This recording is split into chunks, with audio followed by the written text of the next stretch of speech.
Yo, welcome to Spectator Sporting. I'm Zach Roach, along with my partner, Mr. Adi Wiley. We got a big show for y'all today. We talking some boxing, and you know if we talking some boxing, we got my man Benavidez in the building. We got my man T.I.M.E in the building. Yo. Big fight today, coming up very soon. Canelo Alvarez versus Jermell Iron Man Charlo.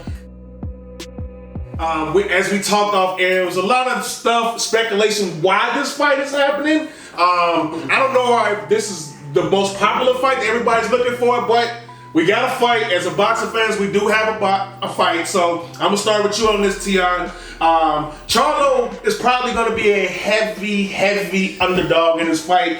How is there any way he can pull off the upset in this? Become someone else. A totally different human being. You're moving up 14 pounds. Like, that's a big deal. You know what I'm saying? Like, not too many people have done it. I've heard that Roy Jones even tried to lend some advice, like, hey, I'm letting you know that's what happened to my career. You know what I'm saying? It's a big deal. It's a big deal. So that's all I'm gonna say. He's not responsible enough defensively. There's things that Canelo does that just takes you completely out of where you are on the planet Earth. And it's like the counter punch and the body shots, the way Canelo likes to impose his will. It's gonna be tough for Charlo to do it. But if he does it, he's just gonna have to swing for the fences every single time. So you gotta go for the knockout. Yes. And I know this is the first time I probably ever said that, and it probably sounds like it's not smart. But I think I would rather get knocked out than beat down. That's just me. Okay, Jermell Charlo, he 35, 1-1. Canelo 58, 2-2. Bang. Is it something? Give me something for Charlo. T.I. didn't give me nothing. Give me something that he can possibly do to make this upset. I mean, the thing is,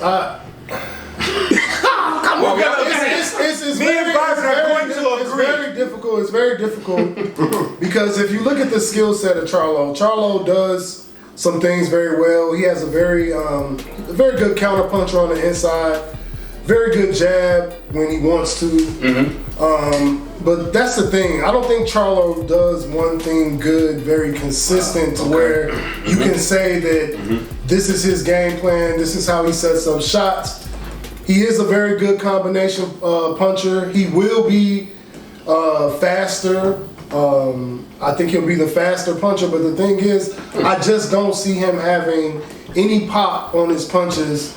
I'm seeing Caleb Plant 2, basically. I see him fighting a guy who has, some boxing skills, but Charlo is not as slick as Caleb Plant, and he's gonna get hit. He likes to sit on the ropes.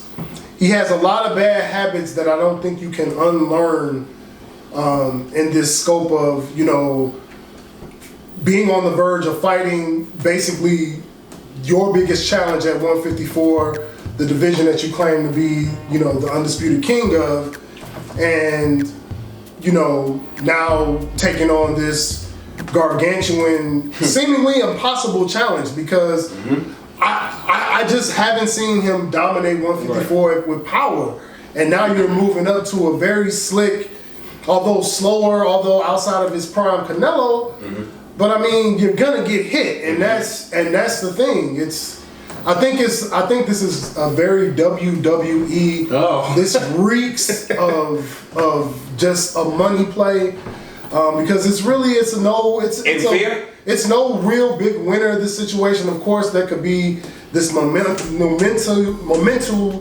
or very big upset that they could make movies and Netflix series about it.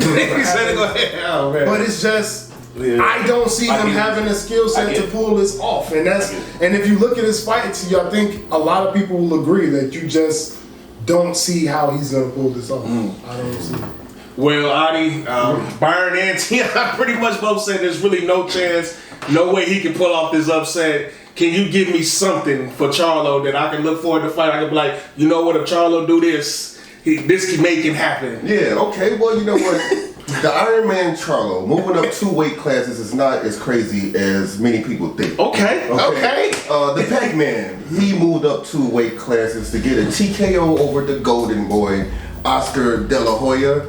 And Tank Davis, he moved up 2 weight classes to knock out Mario Barrios at the junior welterweight division. Okay, so this is not something that's unprecedented. Yeah, you know. And since Canelo fought Triple G 5 years ago, in his prime Triple G, this is his best opponent within the middleweight division. Okay, and so Charlo, he needs to take full advantage of his 4-inch height advantage over Canelo and his 3-inch reach advantage over Canelo Alvarez, all right?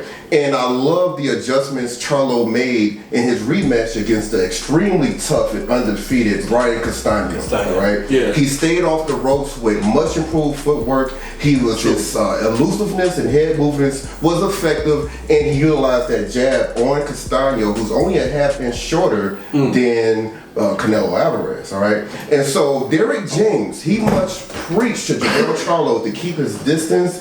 His defensive skills and counterpunching must be elite and learn from the mistakes of Earl Spence Jr. Okay, learn, because like me and Byron was talking about this. Earl Spence Jr. approached that fight like he approached all the other fights in his career. Okay, Charlo, you cannot approach this fight like Castano, like Tony Harrison. You can't approach this fight like that. You had to.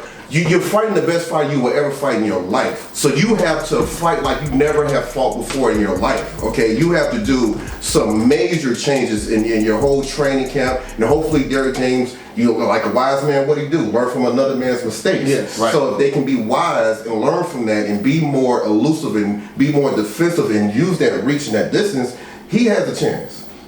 Okay, I like it. Now you gave me some kind. Okay, now I got something to look forward to. That was great. So now we talked about Charlo, and we know this is a big jump from the weight class. But let's talk about it from Canelo's angle. Byron, what's your thoughts about Canelo going into this fight against Charlo? What's his interest in taking this fight? Canelo is a duck. He's a duck. Ooh, fair. I said it before. And I think a lot of the reasons why a lot of people aren't, excited about this fight is it's 2 fighters that kind of mirror each other, where they're both undisputed champions on paper. The careers, yeah. But if you look at the division, you got Tim Tszyu at 154, who's undefeated, who's knocking people out, who's calling you out. And for Canelo, he has a fighter that I have never in my life seen a fighter blatantly duck someone and still claim supremacy over the boxing landscape. I do not understand how we are not seeing a Canelo Benavidez fight on the 30th. And I think that's the only fight you can fight. And this is another reason why I don't feel like this is going to be a competitive fight, because this is a Canelo choice. And Canelo doesn't choose paths, with the exception of his attempted insurrection of the light heavyweight division, where he was turned back. But he picks fights that he can win. Yes, sir. And this is a fight where he has nothing to gain but money, and really everything to lose.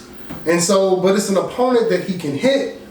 It's an opponent that he can counterpunch. There will be so many opportunities for him to counterpunch in this fight. It will basically give him a bit of a catapult from his lackluster performances that he's been having. I think he'll look very good in this fight. Real quick, what happens if he loses this fight? What's the implications on this if he actually loses this fight? The earth will talk about the earth being sick. It's over. But the crazy thing is, if he decides to continue his boxing career, a biblical upset of that magnitude might somehow force a Benavidez Canelo fight. But again, nowhere else to go. You have to understand, I don't think Charlo has the power to translate up to this division to hurt Canelo. We watched Canelo go toe-to-toe with Triple G in his prime when Triple G was knocking out everybody who has legit born, creator-given power. And I would say Sergey Kovalev. Yes, Canelo has a monstrous chin. And he doesn't get hurt a lot. And when he engages with the thought of being hit, but just getting closer to land perfect counter shots. And I promise you, I see this fight ending on a counter shot knockout for Canelo. Because I think it's a statement fight for him, and it's a fight that he has to dominate. Because this is the smaller guy. This is a guy that basically you're just feeling, because his brother, which would be a much better fight because you're fighting the naturally bigger brother, yes, sir, who's already fighting at middleweight. Yes, sir. So I would be more excited about that fight, because that fight you seemingly got the power is kind of more closely matched. It's more very closely very right. And Charlo just doesn't have the power. This is going to have to be a slick boxing fight for him to win, and he's not a slick boxer. Yeah. So yeah. T.I., same question to you. So looking, we heard Byron's perspective. Going for Canelo, what's your thoughts on Canelo approaching this fight? Like he approached every other dude he stepped in the ring with. If you see me on this show, courtesy of Spectator Sporting, I have been blessed to be able to disagree with this man, Byron, a lot. I have. Kudos to y'all. But his knowledge is impeccable and I respect it. I agree with him 100%. I've said fear before, meaning now we giving y'all some tidbits to some off the air stuff. We have two fighters that are both ducking fights in their own division. Yeah. I love Canelo. I literally do. I feel like after Mayweather, that was probably the best thing that happened to his career. But he's followed that same model. He's literally mimicked the blueprint. Kudos. But you're picking fights. It's just that clear. Charlo's moving up 14 pounds. You don't want to fight Tim Tszyu because you're mortified. And you're saying instead of making 30, 40, 50, 60 million, I might be able to make one, two. He can win a fight with Tim Tszyu. I'm not saying he can't. And we know that, but it's just the fear of a guy in your division. You could definitely lose that. Now you're not the Iron Man no more. That's true. That's true. Now your whole moniker's gone. Yeah. Your whole persona. Yeah. All of this is gone. The division is hunting. Ain't no more Lion's Den. It's a hyena in there. Right.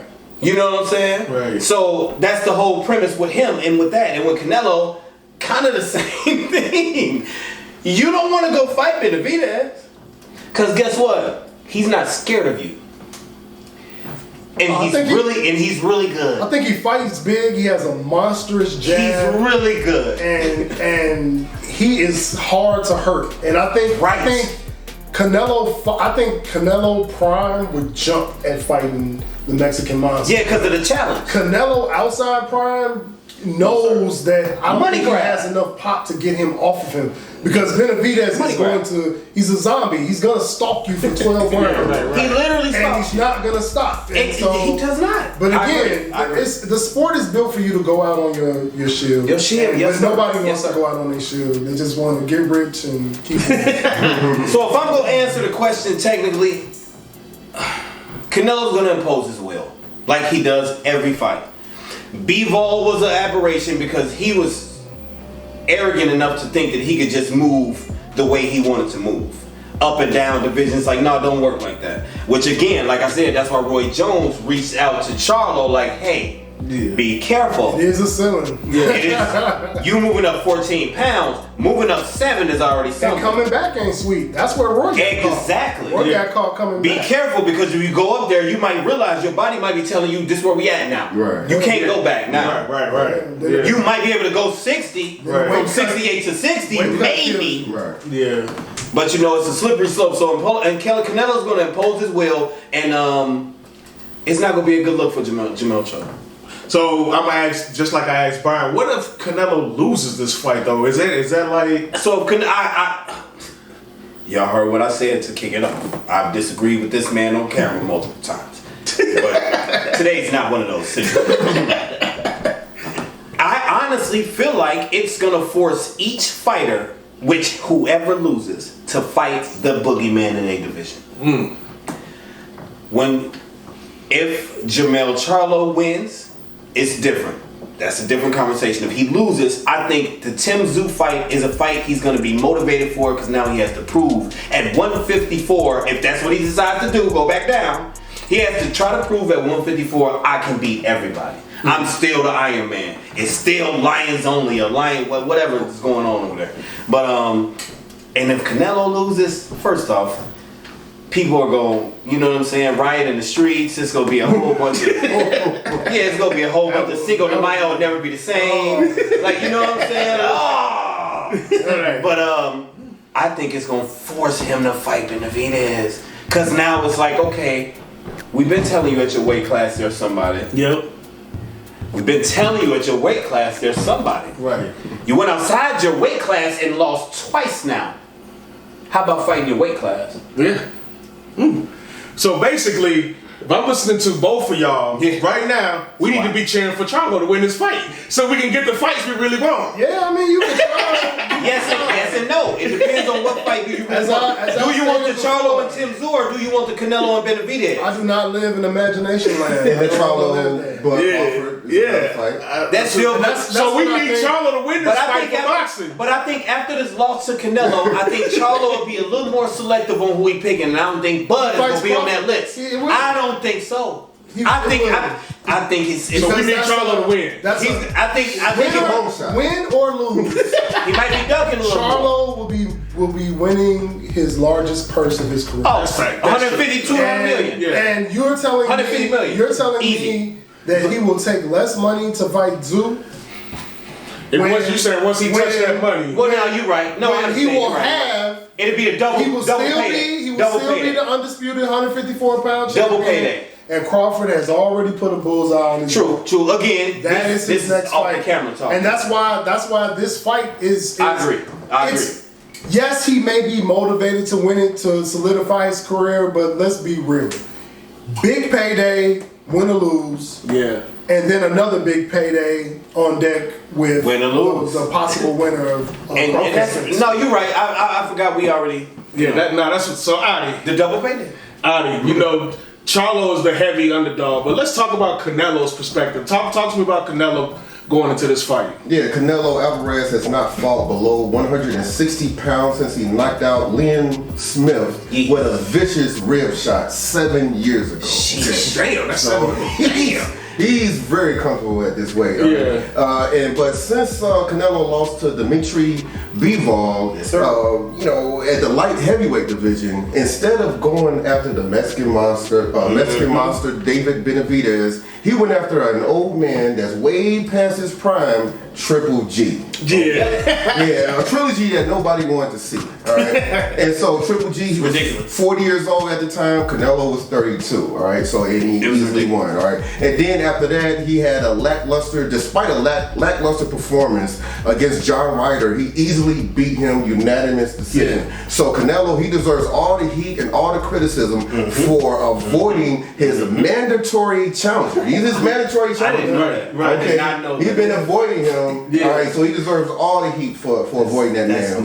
Wow. And in 2016, in order to severely delay his first fight with Triple G, Canelo shocked the boxing world by vacating his WBC title. So there's a history. I do remember that. Because if you look at the fight with Triple G versus Canelo first fight, Triple G is walking in with all the belts. Yeah. You look at it like, wait a minute, why does he have the belt? Because he vacated it. Okay, he's done this before. Okay, and so now after an inferior John Ryder fight, Canelo Alvarez actually went after the other Charlo brother, the hitman Charlo, a man who hasn't hit a man in over 2 years. Right. Okay. And so then, but he couldn't fight. He's going over the legal issues, and he has like personal life issues, family issues going on. Possible hand injury. Dealing with PTSD. So he was smart not to fight Canelo. Okay, so now he's going after his other brother, the Iron Man, but he's forcing him to move up 2 weight classes. No catch weight in sight, and so 160. Once again, Canelo has the competitive advantage. Yeah. So he said this. So what? I asked you the same thing. What if he did lose this fight? Like, Everybody loves the upset. You know what I'm saying? I would love it. I mean, that would be fantastic. Y'all got me cheering for the upset because the way they talking about what all the other fights that are set up and everything that'll go transpire. It's possible. If Charlo wins, the possibility. Don't rule out the Charlo versus the Mexican Monster if he beats Canelo. That's what I'm saying. So that can happen. Charlo versus Benavidez. That's what I'm saying. We need to be cheering for Charlo. Now Canelo, if Charlo's fighting the Mexican Monster, then what is Canelo doing? I don't know what he's doing. But and then Canelo might fight Bud Crawford. Who knows? You know what I'm saying? So it's a lot of chasing another smaller guy. Upset will just turn boxing upside down. Yeah. We might need that. Yeah. Man, honestly. So let me just go. Y'all can explain Adi. So I think I know everybody answering, and I want to see if anybody's gonna go different. But does Canelo win this fight? Who wins the fight? Canelo we got an upset in the making with Charlo. Yeah, you know what? Derek James, he said he don't want Charlo fight at 168 pounds in this fight. He wants him at 162 or 163. He wants him to be fast, mobile. He wants him to be athletic. Okay, or follow the jab with a right hand. Okay, and Charlo's power is pretty good in the. He has a knockout in 4 out of his last 5 fights. Okay. And he said, I can knock out Canelo. I think I can knock out Canelo. And you know what? I don't believe it. What's the odds of that happening? I do not believe that at all. Okay. Now, Byron brought it up. When Triple G had the highest knockout percentage in middleweight history before he fought Canelo in that first fight, and he didn't knock down Canelo in that first fight. He didn't hurt Canelo. Canelo has an iron chin. All right? I don't see him knocking him out. Yeah. And he has superior defensive skills. He's constantly being a moving target with the head movements. Canelo is quick and powerful. Those body shots are lethal. Did I mention his top-notch counter-punching skill? Oh boy. 10th round stoppage. Ooh, 10th round stoppage. Charlo's gonna get knocked out for the first time in his career. T.I., come on. Any chance for the upset, or who wins this fight, Charlo or Canelo? Well, number one, that's tough to follow. I couldn't agree more. Only thing I need to say is that I'm thinking about what round it's going to end in. But I mean, I couldn't echo Adi more. I couldn't echo Byron more. We know what's going to happen. We know what this is. We know the situation. We talked about who they should be fighting. This fight might force some of these other fights to happen, which is a good deal. Yeah.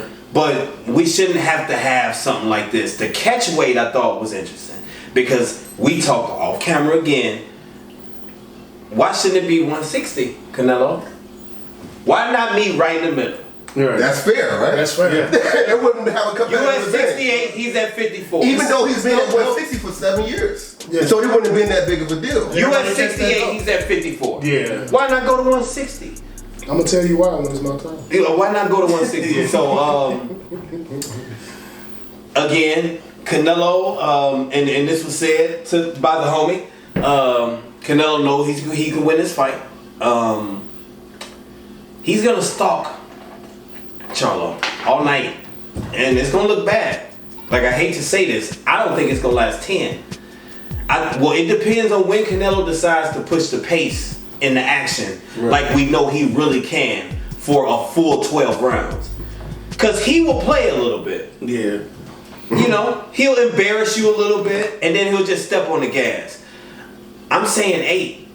I'm saying round 8. Round 8. Stoppage at 8. If Charlo somehow decides that defense is a priority and head movement and feints and lateral movement and all that stuff is a priority, and if somehow he gets really strong, and even if he don't get really strong, if he could just not get hit a whole bunch, okay, let's talk about something. But the accuracy and the placement of shots and he's too sporadic and he's wild. Like, he does throw really good combinations, but it's like he can never string together like the consistency to call him great. And that's how I feel. And Canelo's shown us that he can do it, so it's a wrap. 8 of them. All right, 8, 10. Canelo, 8. 8 of them. 8. Brian, you the last man. Well, I guess I gotta pick. But you the third. You going third right now. Right. Is when does Canelo win this fight, or do you got an upset? Okay, so Let go. Charlo is feeling real Spence-like to me. This is a guy who's naturally big for his weight, naturally big at 154, and he fights as if he's a bigger fighter. But the thing is, he's challenged at 154. Although he does knock people out, he's more of a volume puncher when he does knock people out. He doesn't have, one hit and then detach you from consciousness type power. Charlo has a plus for him in the fact that Derrick James is on a hot seat. And after the absolute massacre that was Crawford Spence 1, That was a rough night. he now has to show that he can be that type of trainer, make those type of adjustments, Good point. and have his fighter in the best position to win. With all that being said, Canelo does a few things better than everybody in boxing. Yeah. One of them is cut the ring off. And nobody does it better. Predator. You cannot run from him. You cannot get away from him. I believe fighting Mayweather in his career made him hone that talent of fighters who think they will try to outpoint him. Although he's a very defensive fighter, he can be very aggressive when it comes to cutting the ring off and putting you where he wants you to be. And the problem with Charlo in this fight is a place that he likes to be is a place that Canelo really desires you to be, and that's on the ropes. I think Charlo boxes very well for the first 3 rounds of this fight. Couple oohs, couple ahs, maybe wins 2, knockout 6. Because 6 rounds. I don't think 10, that 8, 6. I don't think that Canelo is going to have a win by allowing a fighter this smaller than you last 12 rounds. I think Canelo is going to attack. And although I'm saying 6, I really think we're going to see a very aggressive Canelo because he's not really going to respect the power coming back. I agree. I think the first round will be the only tentative round for Canelo in this fight. And once he kind of gauges his power and seeing where you can hurt me, I think he's a way more skilled fighter on the inside, definitely the better counter puncher, and he's going to push the issue. And Charlo constantly puts himself in bad position. He does. Jabs to the body. He doesn't really bend his knees. He just goes in. He leaves his head exposed. And these are things that mistakes you absolutely cannot make with Canelo. He will punish you for those mistakes every single time. I'm definitely taking the under, and there it is. 6th round, right? 6th round. Man, listen. Canelo's last few fights have not been that impressive. He is not it ain't look like nothing special, and he's outside his prime. So you just don't never know what's gonna happen in these fights. Outside? Yes. Or is he at the bottom?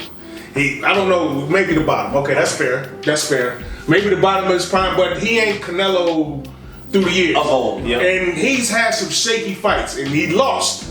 He lost real bad. The B-ball. Yeah, he lost. That was a one-sided fight. So big guy. Yeah, I've seen it. So with that being said, Canelo will knock Charlo out in the 9th round.